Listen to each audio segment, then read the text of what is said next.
Surat. Fake notes worth crores of rupees have been confiscated in Surat in a joint operation of Surat SOG. After being tipped off, the police busted a fake currency racket in which a mastermind who is aged 22 Mumbai की Mankhurd police ने झोपड़पट्टी के एक कमरे से नकली note छापने के धंधे का भंडाफोड़ किया है। आज फेक मनी बहुत बड़ी समस्या है और इस पर लगाम लगाना भी बहुत ही मुश्किल है क्योंकि ये नकदी के रूप में होती है। इसीलिए आज भी लोगों के बीच नकली नोट और सिक्के बड़ी संख्या में मौजूद हैं। National crime record bureau NCRB के अकॉर्डिंग नोटबंदी से पहले एवरेज 40 करोड़ रुपए हर साल और नोटबंदी के बाद 36 करोड़ रुपए के नकली नोट और सिक्के हर साल पकड़े जाते हैं। लेकिन अब कैश की तरह ही यूज होने वाला ₹रुपया आ गया है और बिना इंटरनेट के भी ट्रांसफर कर सकेंगे पैसे। अब ये वीडियो देखने के बाद आपको दूसरी कोई वीडियो देखनी नहीं पड़ेगी क्योंकि इस वीडियो में ऑलमोस्ट सारे टॉपिक कवर हैं, जैसे डिजिटल रुपये क्या होता है और कैसे डिजिटल रुपए UPI NEFT और RTGS से अलग है, कैसे हम डिजिटल रुपए को यूज कर सकते हैं, डिजिटल रुपए का क्या फायदा या नुकसान है, डिजिटल रुपए से सरकार को क्या फायदा है, डिजिटल रुपए और क्रिप्टो करेंसी में क्या अंतर है। सबसे पहले समझते हैं कि ये डिजिटल रुपए या ₹रुपए क्या होता है। तो इसका पूरा नाम है CBDC, central bank of digital currency, जिसे ₹रुपए या डिजिटल रुपए भी कहते हैं। इसे आप ऐसे समझ सकते हैं कि हमारे पास मौजूद कैश का डिजिटल वर्जन है। मतलब जैसे हमारे पास फिजिकल नोट होते हैं वैसे ही ये डिजिटल नोट हमारे पास फोन में होंगे। इसे RBI reserve bank of India ने लॉन्च किया है। डिजिटल रुपए क्रिप्टो करेंसी की तरह ही ब्लॉकचेन पर काम करता है। अब बात करते हैं डिजिटल रुपए कैसे UPI NEFT और RTGS से अलग है। पहले NEFT RTGS के तरीके से लोग डिजिटली पैसे ट्रांसफर करते थे और इस तरीके से पैसे ट्रांसफर करने के लिए हमें जिसे पैसे ट्रांसफर करने हैं उसका bank account number, IFSC code जैसे कई इंफॉर्मेशन चाहिए होती थी। उसके बाद आया UPI और पैसे ट्रांसफर करना इतना आसान हो गया कि जिसे पैसे ट्रांसफर करने हैं हमें उनका सिर्फ मोबाइल नंबर या UPI ID चाहिए और पैसे ट्रांसफर हो जाते हैं। तो UPI NEFT और RTGS के तरीके से एक बैंक अकाउंट से दूसरे बैंक अकाउंट में पैसे भेजे जाते हैं। इन ट्रांजैक्शंस के लिए बैंक की जरूरत होती है जो आपके ट्रांजैक्शंस को वैलिडेट करता है। हम UPI से ऑनलाइन पैसे ट्रांसफर तो कर देते हैं पर बैंकों का लेन देन नकदी मतलब कैश में ही होता है और आपको पता ही है कैश को मैनेज करना कितना मुश्किल होता है। कैश को मैनेज करने में करोड़ों रुपए खर्चा हो जाता है सरकार का। जो पैसा आपके बैंक अकाउंट में है वो अगर आप चाहो तो बैंक से या ATM से कैश के रूप में निकाला जा सकता है और अगर आपका बैंक डिफॉल्ट करता है और डूब जाता है तो इससे आपके बैंक में रखे पैसे के डूबने का भी खतरा ही रहता है। लेकिन डिजिटल रुपए भारत के केंद्रीय बैंक RBI की करेंसी है। ये हमारे पास मौजूद नकदी की तरह ही है। इस पर सीधा RBI का कंट्रोल होगा तो पैसा डूबने का खतरा भी नहीं है। ये डिजिटल रुपए पूरी तरीके से लीगल टेंडर भी है क्योंकि इसे RBI ही रेगुलेट करेगा जैसे कैश को करता है। डिजिटल रुपए के ट्रांजैक्शन के बीच में कोई मीडिएटर भी नहीं होगा जैसे UPI NEFT या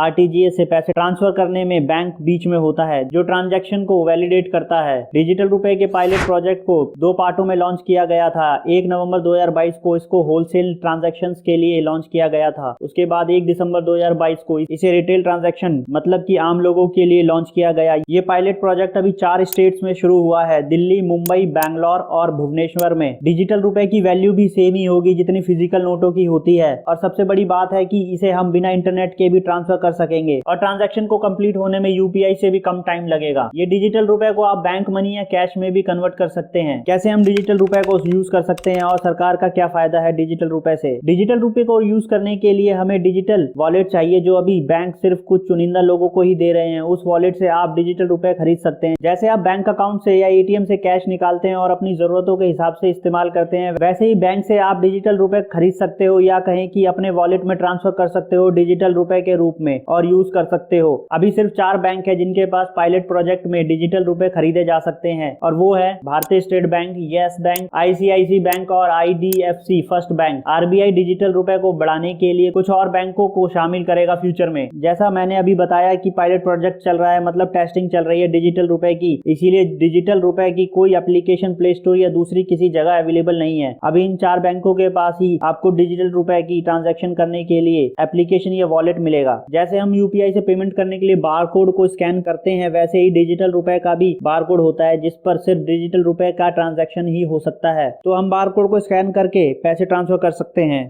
Digital rupees of 200 successfully received.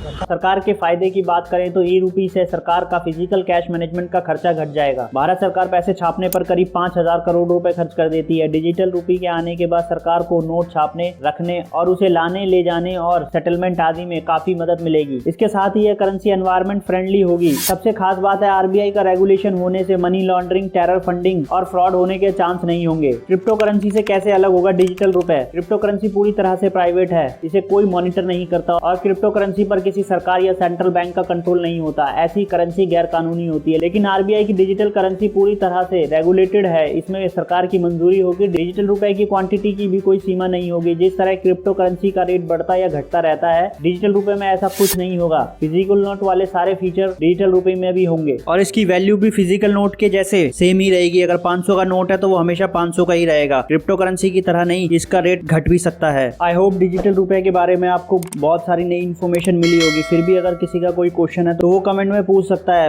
मिलते हैं नेक्स्ट वीडियो में। धन्यवाद।